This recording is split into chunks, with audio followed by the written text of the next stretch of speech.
Sprout is actually an interesting character. If you look way too deep into him, I think the reasoning of that is because in a lot of ways he reminds me of Diamond Tiara, but somehow worse. I believe mostly Diamond Tiara was a little girl, while Sprout is a grown adult. So let's talk about it.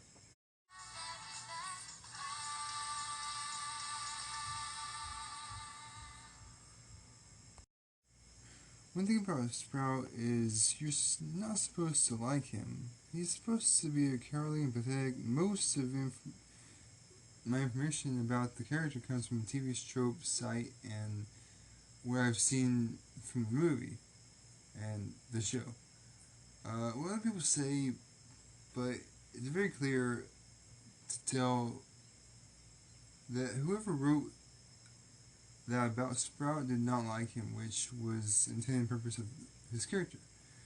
But the reason I find him interesting is because at his core, he is still pathetic, but overall, he just wants approval from his mother, seeming the most, especially with his comment at the end of the movie asking his mother if he was a good sheriff, which just was kind of sad. I never really understood why Sprout being cowardly was such a big problem for a lot of people because that's kind of the point, just not of his character, but the point is Maritime Bay in general was, I mean, they were supposed to be afraid of constantly being put in their face. I believe people that have this thought about Sprout because he most he we mostly see him compared to Hitch. While Hitch is brave and takes action, Sprout is pretty much the opposite. But people tend to forget that Hitch was the expectation, not the rule. That's why Sprout is so envious of Hitch. He wants to be the sheriff. He wants to be respected. But Hitch is like that because, like, it. Okay, Hitch is respected because all the other ponies are they see him as an authority figure, basically, someone they can look up to be safe and like Dude said, we are we are scared and we want to be prepared.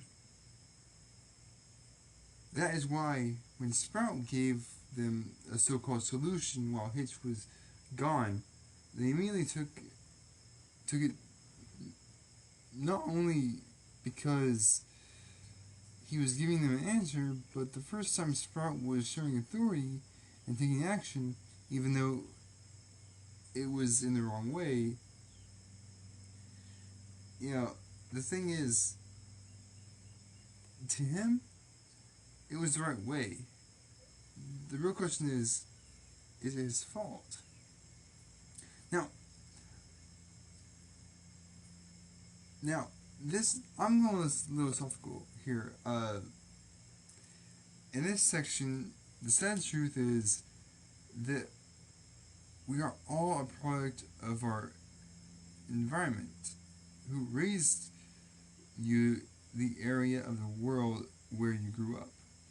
Your friends and family affect everything affects who you are as a person today, which is why some people believe that no matter what you do, you cannot truly have a base opinion about really anything. And if that's true, is anything you do really is really your choice? Well, I believe yes and no with that. I think once you're an adult, you have the choice to, know, reevaluate who you are and what you've learned throughout your life and change for the better or not but it's a lot more difficult as a child.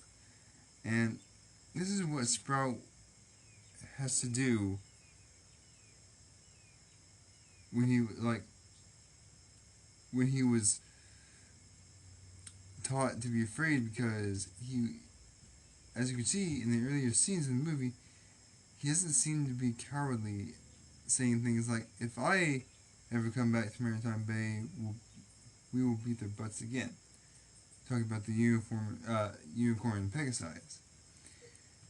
He says with this confidence, and Earth ponies would win, but he says almost the same sentence later in the movie, but now in fear, they could come back. They could even bring the pesky Pegasi. We are all in danger. Now, this is years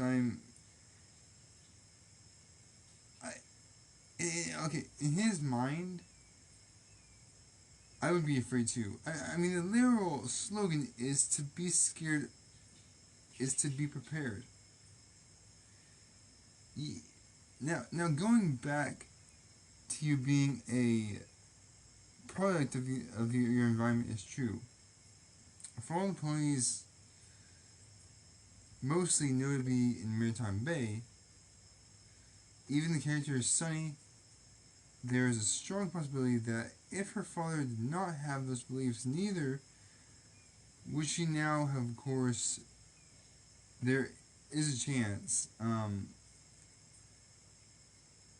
she could have still went against what their father and what her father and family believed. But sadly, there's no proof of that. The only character from Maritime Bay that takes a personal look at themselves is Hitch, which I think every pony should do once. They should get old enough to be able to think for themselves. And even all the ways that Sprout was deprived of his day by his mother, he was deprived by his mother. But how the relationship is shown, she never really gave him a chance to grow, constantly keeping him under her hoof and her influence. She kept him from having his own mind, and once he starts doing things on his own, it still works with her beliefs in mind. He even says, "And it's all thanks to your love and encouragement." At this point in the movie, we can clearly see that Phyllis is truly seeing the impact of her actions on her son and stallion. Desperate for approval and hungry with power, she has created a monster. Obviously, this does not absolve him of any of his own actions. He is still an adult and should be held accountable, and even more than that, he's still kind of a jerk even after the fact. But I also don't think it's completely fair to write him off as a coward. I'm going to make a follow-up blog, maybe, I don't know, video. I might I'm not sure, but I do plan to rewrite this character. I might not upload it, but I just feel like all these thoughts in my head, need to be shared. So, let me know what you think. Until next time, I hope you guys enjoyed. With that, class is dismissed.